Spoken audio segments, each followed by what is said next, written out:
Marilyn from Katy has a wheezing AC. The thing is, they just replaced their AC in their furnace, too. Marilyn writes, it's 4 tons for the downstairs and 3 tons upstairs for a 3,000 square foot, 2-story home. There is a return for the downstairs and one for the upstairs. She says they're both upstairs for some reason. She says the downstairs return has a loud whine whenever they run it, like it's wheezing. And it did that before the replacement as well. So we tried a pleated filter, but the noise got worse. Yes. The installer isn't sure why this is happening. Tell them what you're thinking. You need a new installer. Yeah. I'm sorry. This is just basic air conditioning 101. I've sat next to you for 20-something years. And when I read this question, I said, I know what Tom's going to say here. Because you know why?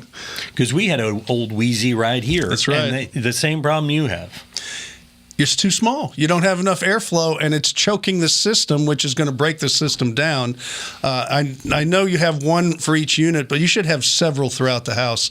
And if your installer can't figure that out, you're really using the wrong people, because anybody in the air conditioning industry will tell you you've got to have proper airflow.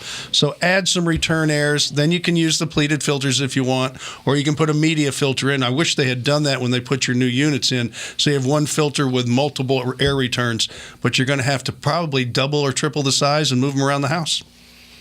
You know why they put them both in the ceiling? Why? Because the original installers were lazy and they didn't want to run ductwork to other parts of the house for the return air. That's Tom's opinion now. He's not calling them lazy. He just thinks they I know why they did it. The lawyers asked me to say that. All right.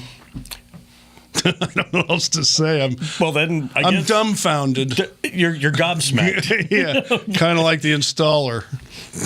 You don't like the installer. No, I don't. All right, but we like your questions. When you send them to us, please do. At homeshowradio.com, we'll answer them just like these videos over here. And you want more? You can even subscribe to our channel.